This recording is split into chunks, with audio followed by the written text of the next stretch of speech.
Hello friends, welcome to our channel. আশা করি সবাই খুব ভালো আছো, সুস্থ আছো। আজকে আবার ফিরে এসেছি একটি মজার রেসিপির সাথে। আজকের রেসিপি মাছের ডিমের ডালনা। এটা খুবই সহজ একটি রেসিপি। অনেকেই মাছের ডিম একদমই পছন্দ করে না, তবে মাছের ডিম আমার খুবই পছন্দের। সেজন্য আমি এটা নিয়ে নানা রকম পদ রান্না করে থাকি। আজকে তোমাদের সাথে এমনই একটা পদ শেয়ার করলাম। তাহলে চলো দেখে নিই কীভাবে আমি প্রিপেয়ার করছি মাছের ডিমের ডালনা। প্রথমেই মাছের ডিমটা আমি ভালোভাবে ধুয়ে পরিষ্কার করে নেব। এটা দেখো একটু রক্ত তো এর মধ্যে থাকে, সেগুলো ভালোভাবে জল দিয়ে ধুয়ে পরিষ্কার করে নিতে হবে, যাতে এর মধ্যে রক্তগুলো যেন না থাকে। এগুলো ভালোভাবে একটু পরিষ্কার করে নেওয়ার পরে আমি এটা জল ঝরিয়ে নেব।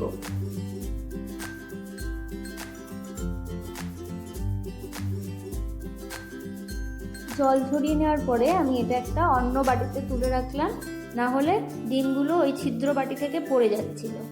এরপর আমি এর মধ্যে একে একে সমস্ত গুঁড়ো মশলাগুলো দিয়ে দেবো।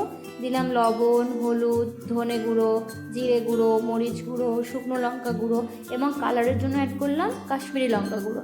তারপর দিয়ে দিলাম আদা রসুনের পেস্ট। সমস্তগুলো দিয়ে আমি ভালোভাবে একটু মেখে নেব এবং ওর মধ্যে যে দলা দলা ব্যাপারটা থাকে সেগুলো যাতে না থাকে, সেজন্য আমি ভালোভাবে হাতের সাহায্যে এটা মেখেছি।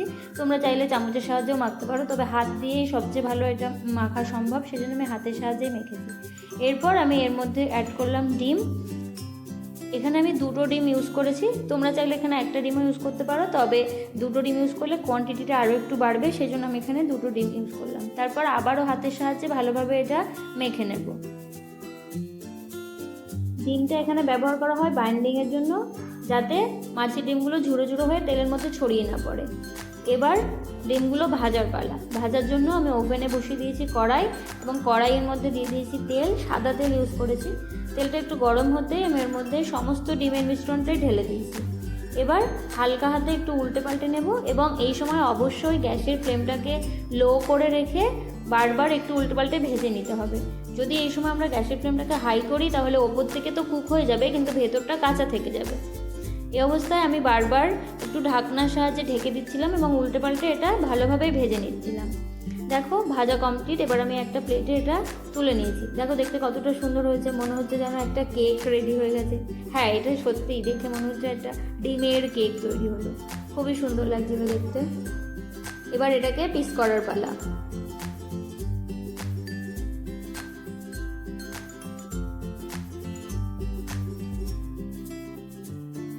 পিস করার জন্য আমি এখানে নিয়ে নিয়েছি একটা পিৎজা কাটার। তোমরা নর্মাল নাইফের সাহায্যেও এটা করতে পারো, তবে পিৎজা কাটারের সাহায্যে শেপটা বেশি সুন্দর করা যায়, সেই জন্য আমি এখানে একটা পিৎজা কাটার নিয়ে নিলাম এবং টুকরো টুকরো করে কেটে নেবো।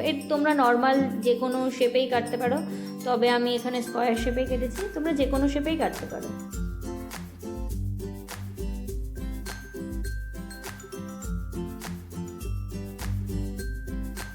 এখন ডালনা বানানোর জন্য আমি ওই একই কড়াইতে দিয়ে দিয়েছি সর্ষের তেল। সর্ষের তেলে খাবারটার স্বাদটা আরও বেশি সুন্দর হবে, সেজন্য আমি সর্ষের তেল ব্যবহার করলাম। তার মধ্যে দিয়ে দিলাম গোটা জিরে এবং শুকনো লঙ্কা। ফোড়ন হিসেবে গোটা জিরে এবং শুকনো লঙ্কা ব্যবহার করলাম। তারপরে দিয়ে দিলাম ছোটো এলাচ, দারচিনি। এই সমস্ত মশলাগুলো দিয়ে যখন একটু ফ্লেভারটা ছাড়বে, তখন আমি ভালোভাবে একটু নেড়েচেড়ে নেওয়ার পরে দিয়ে দেবো কুচিয়ে রাখা পেঁয়াজ। আমি এখানে কাঁচা লঙ্কা ইউজ করছি না। কুচিয়ে রাখা পেঁয়াজ দেওয়ার পরে দিলাম হলুদ গুঁড়ো। হলুদ গুঁড়োটা আগে ব্যবহার করলাম যাতে পেঁয়াজ থেকে তেলটা না ছেটায়। তারপর দিয়ে দিলাম লবণ, জিরে মরিচ গুঁড়ো, শুকনো লঙ্কা গুঁড়ো। একে একে সমস্ত গুঁড়ো মশলাগুলো, কাশ্মীরি লঙ্কা গুঁড়ো কালারের জন্য ইউজ করছি, সমস্ত গুঁড়ো মশলাগুলো দিয়ে ভালোভাবে মশলাটা রেডি করে নেব। পেঁয়াজটা একটু ভাজা ভাজা হয়ে এলে আমি এর মধ্যে দিয়ে দিয়েছি আদা রসুনের পেস্ট। দেখো মশলাটা অলমোস্ট ডান। এরপর আমি এর মধ্যে দিয়ে দিলাম ফ্যাটানো টক দই।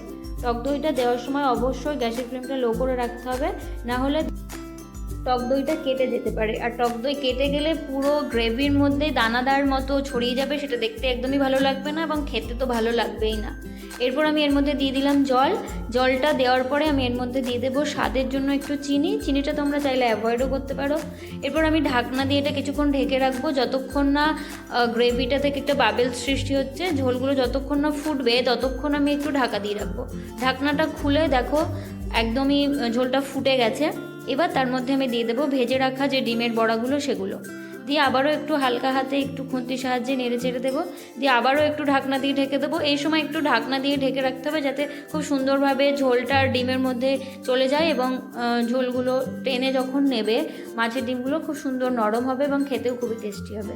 এরপর আমি ওপর থেকে ছড়িয়ে দিলাম একটু ঘি, তোমরা চাইলে এখানে সর্ষের তেলও ছড়িয়ে দিতে পারো, তবে ঘিয়ের ফ্লেভারটা খুব সুন্দর লাগে সেজন্য আমি এখানে ঘি ছড়িয়ে দিলাম। তারপরে দিলাম একটু গরম মশলা গুঁড়ো, দেওয়ার পরে আবারও কিছুক্ষণ একটা ঢাকা দিয়ে রাখবো। দেখো ঢাকনা খোলার পরে দেখতে কতটা সুন্দর হয়েছে আর খেতে তো খুবই সুন্দর হয়েছিল। এবার হলো সার্ভিং। দেখো একটা সার্ভিং প্লেটে আমি সুন্দরভাবে সার্ভ করছি, দেখতে খুবই সুন্দর হয়েছে এবং খেতে তো জাস্ট খুবই সুন্দর হয়েছিল, সবাই খুবই প্রশংসা করছে। আজকে তো নিয়ে আসলাম মাছের ডিমের ডালনা, আর মাছের ডিম দিয়ে তোমরা অন্য কী কী প্রিপারেশান চাও আমাকে অবশ্যই কমেন্ট বক্সে জানিও। আজকের মতো এ পর্যন্তই, ফিরে আসবো অন্য আর একদিন অন্য কোনো নতুন রেসিপির সাথে। ততক্ষণ পর্যন্ত ভালো থেকো, সুস্থ থেকো এবং আমার চ্যানেলের সঙ্গে থেকো। টাটা।